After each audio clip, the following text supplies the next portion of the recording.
As you know, our Embry-Riddle student research focuses on the non-sked era. Was Veterans Air Express affected by it? If so, how? Mhm.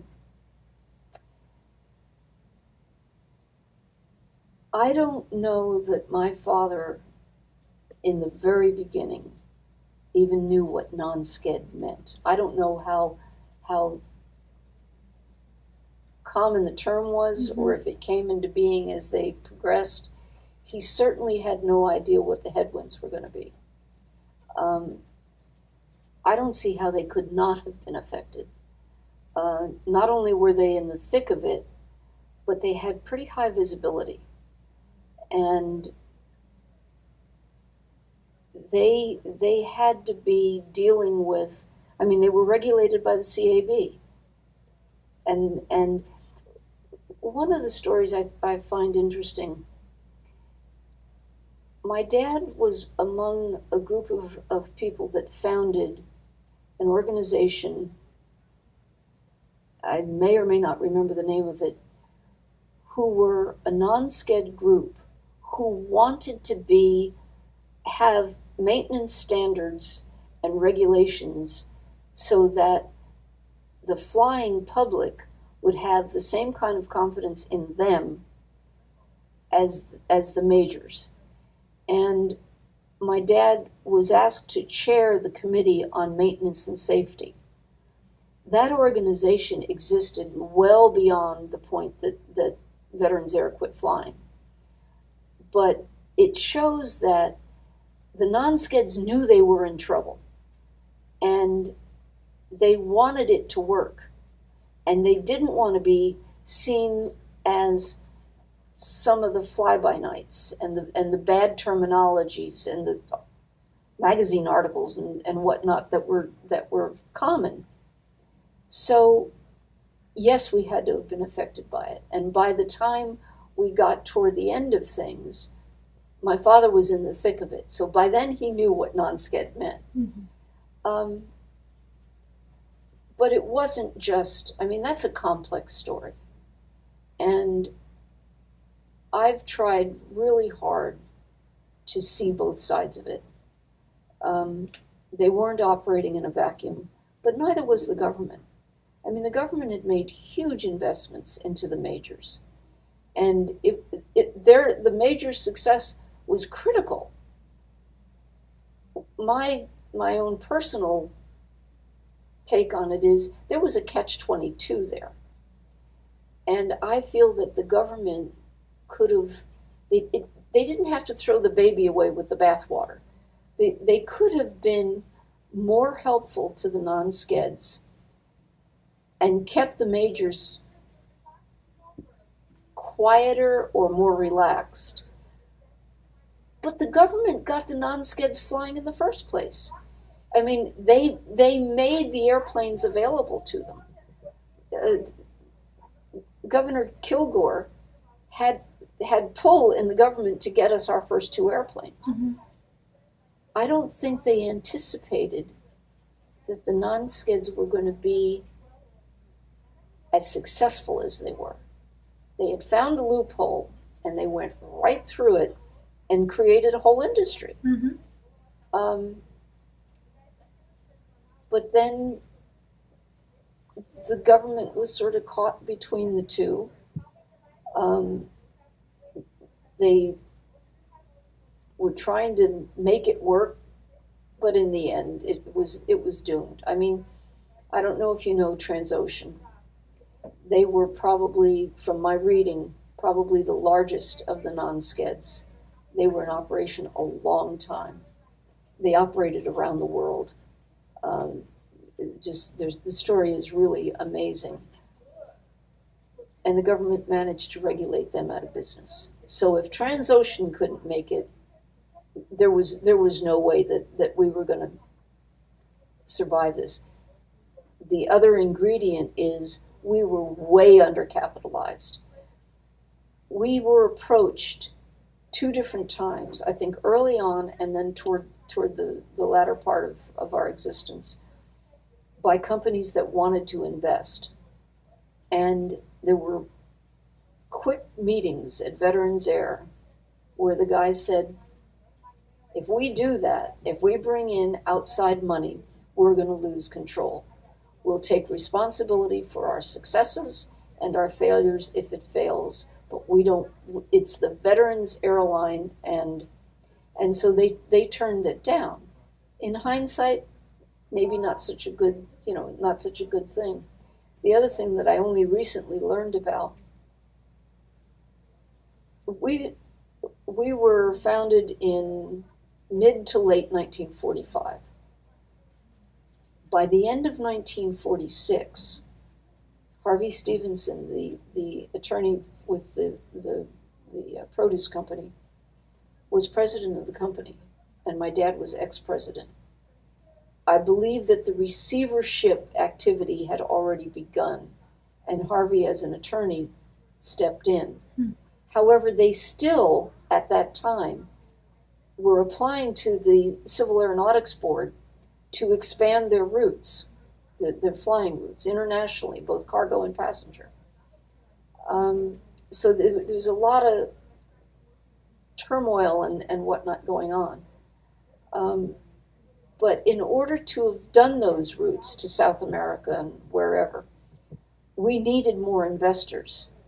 And if you were this much aviation savvy, you had to have known that the non-skeds were in trouble, us among them. Mm-hmm. And here we are out looking for investors when tomorrow the rug may be pulled out from under. So it's just, like I said, it's a complex story. Mm-hmm.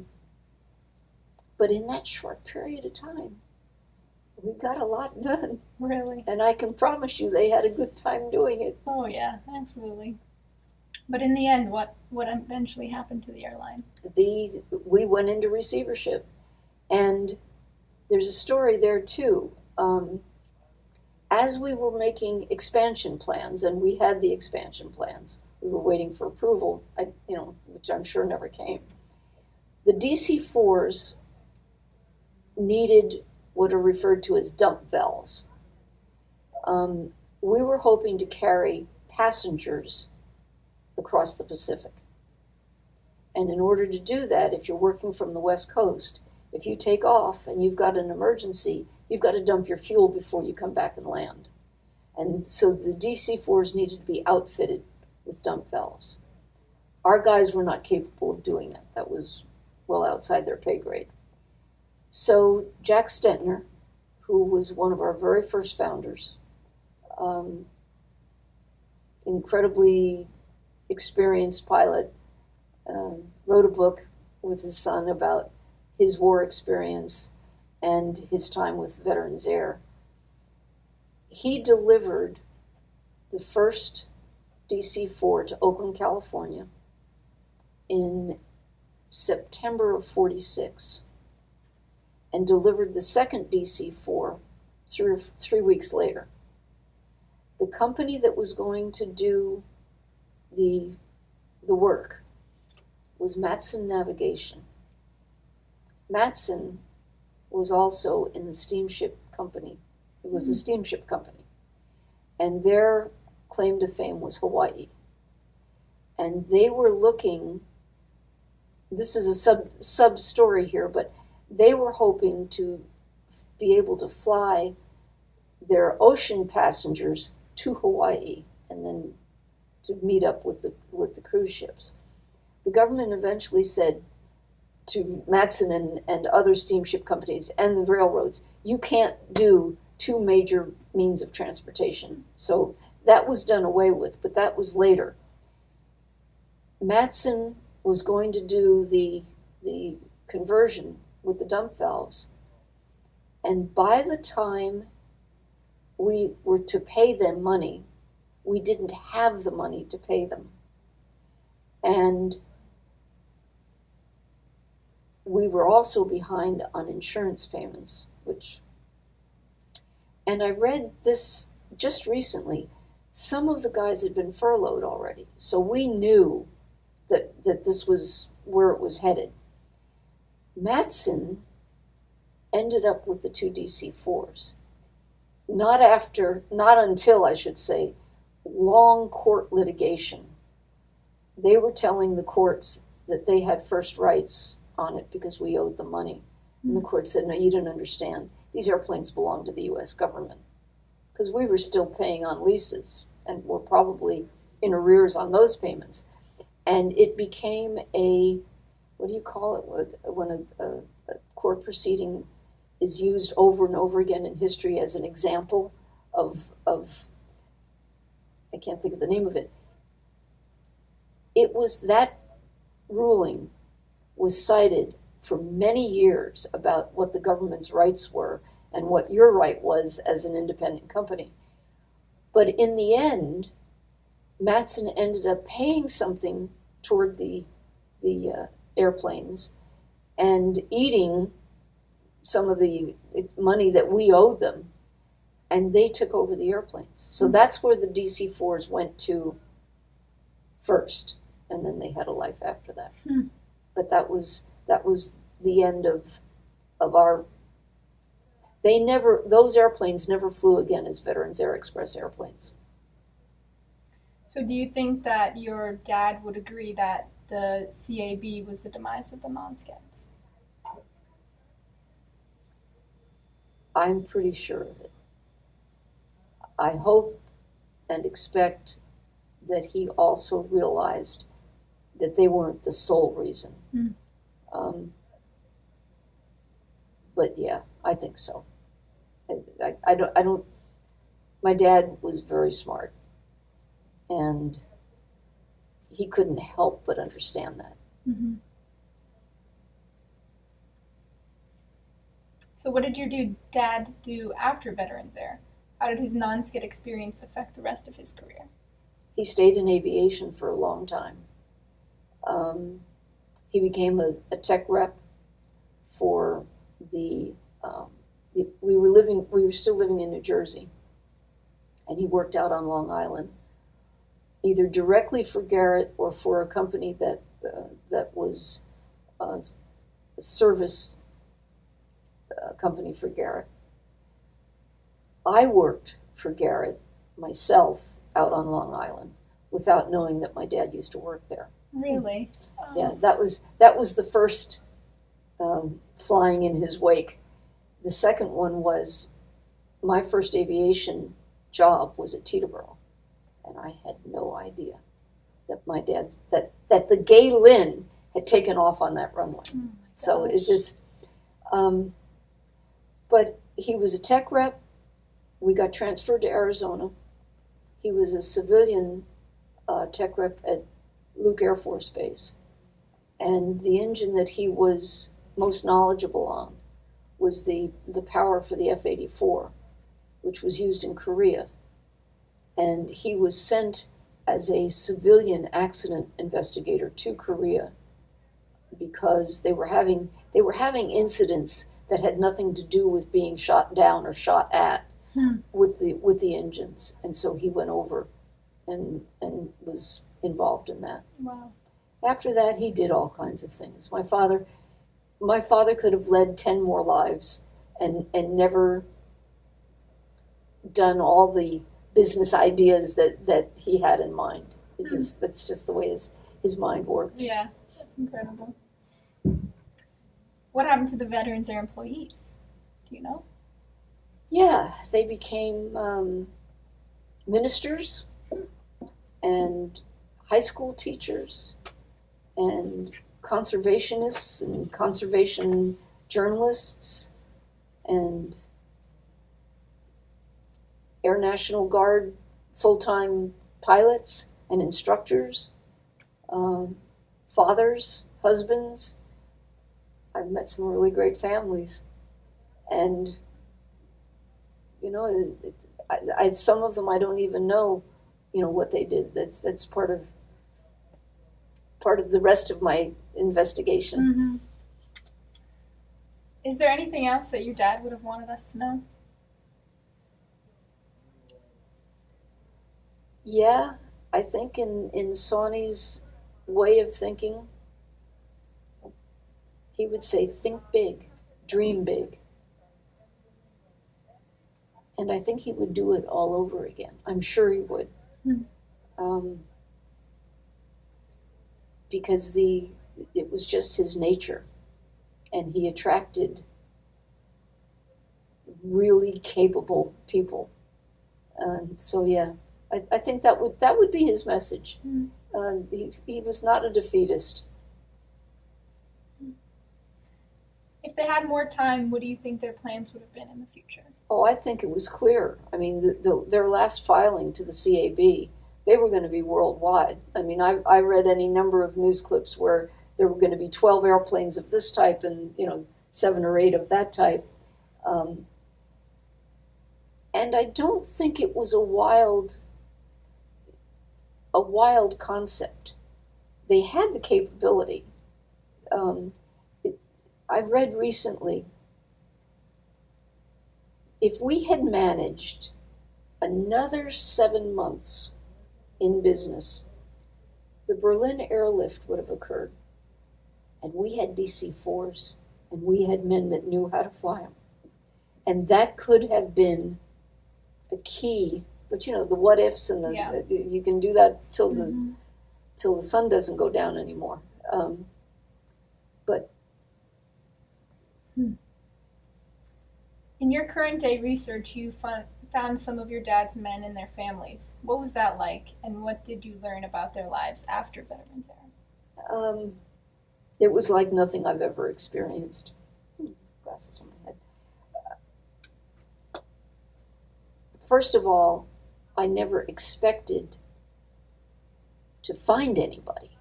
I wasn't on that path. And yet within the first 3 months, I found Jack Stedner.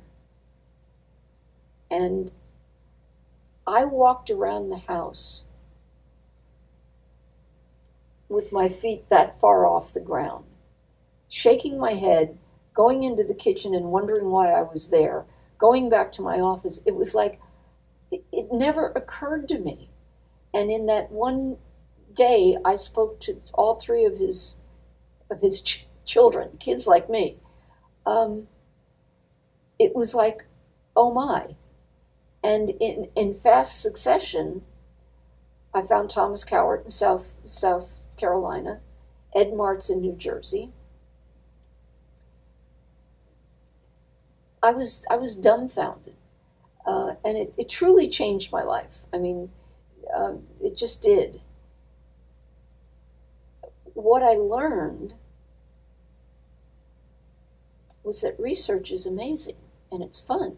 And I didn't know what I was doing. I'd never done anything like this, but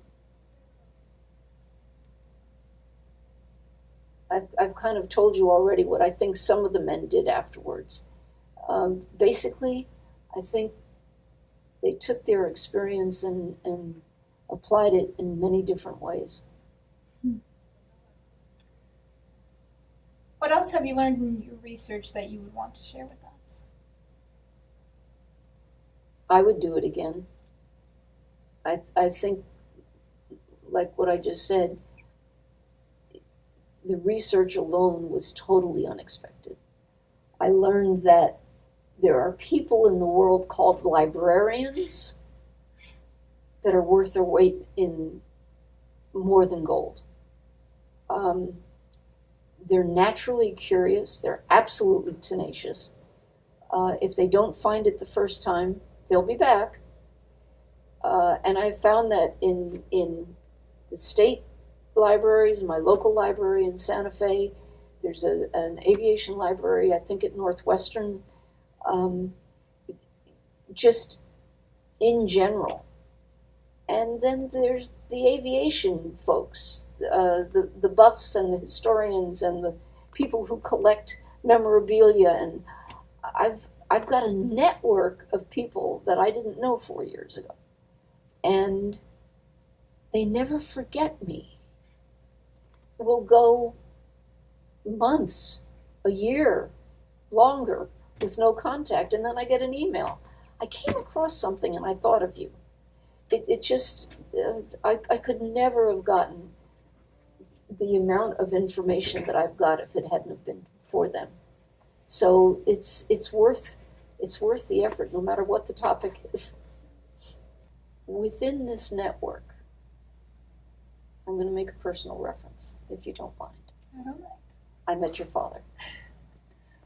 Steve Babinski with Embry-Riddle is how I discovered the university's Non-sked project.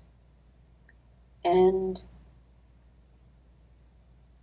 we talked, and then a year or so went by, and I got back in touch, and I shared some of my research with him. He could not have been friendlier or more encouraging. We eventually met. He took me to the Hazy Library on the Embry-Riddle Prescott campus, introduced me to the librarian as part of the Non-sked research project, and I was like, oh wow, that's cool. And introduced me to Professor Sally. And have allowed me this experience, which I will be forever grateful for, and in the process has really helped me to understand the importance of the legacy. I never looked at it that way. As a matter of fact, one of the families used that name, Buffy Knoll, who was John Knoll's daughter, sent me an email one day and thanked me for extending her father's legacy. And I read it and I reread it. It was just like, wow. And then two other families put it in the same light. And that's when it became much more than Sawney Gravely's Airline or Sawney's story, my dad's story. And I thank you, the university, for this, because it's big. It's a pleasure to have you here and to even hear your story is amazing. Thank you. So thank you for sharing.